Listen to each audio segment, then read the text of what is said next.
Hello everyone, I am doctor Sneha Jha. I am a surgical gastroenterologist.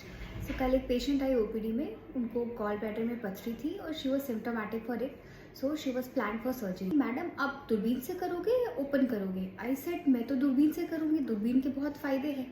Then she make a weird request to me, नहीं madam, हमारा आप open चीरा लगा के operation करना। उन्होंने बोला कि हमारे एक रिलेटिव का ऑपरेशन हुआ था और लैप्रोस्कोपी हुआ था। थोड़ी देर में पता चला कि कुछ तो गॉल ब्लैडर का पार्ट अंदर ही रह गया है, तो हमारा तो ओपन चीरा लगा के ही करिएगा। Laparoscopic gall bladder remover is a gold standard surgery. So what is gold standard? मतलब ये वो बेंचमार्क है जिससे दूसरे जो प्रोसीजर्स आते हैं हम उनको कंपेयर करते हैं। तो जो मेरी ये पेशेंट बोल रही थी मुझे कि उसका लैप्रोस्कोपी किया पर गॉल ब्लैडर का कुछ पार्ट छूट गया, तो वो क्यों हुआ? सो फर्स्ट कारण क्या है? एक तो आप डिपेंड करता है सर्जन की स्किल कितनी है।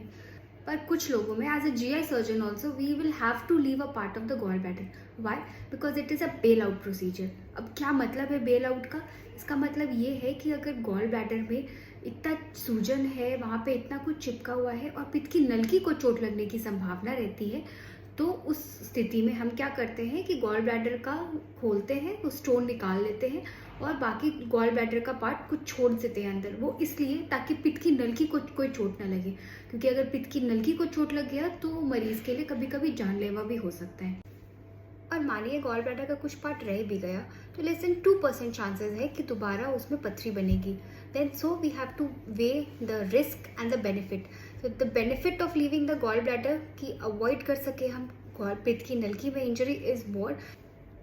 सो the message is laparoscopy is the gold standard for the gall bladder operation. इसके बहुत एडवांटेजेस है। फर्स्ट ऑफ ऑल, पेशेंट को पेन कम होता है। सेकेंडली, रिकवरी जल्दी होती है, आप अपने काम पे जल्दी जा सकते हो। थर्डली, वुंड इन्फेक्शन के चांसेस कम होते हैं पेशेंट। तो गॉल ब्लैडर में जिसको भी पथरी है, एक बार एक जीआई सर्जन से कंसल्ट करें। Thank you for watching and follow us for more informative videos.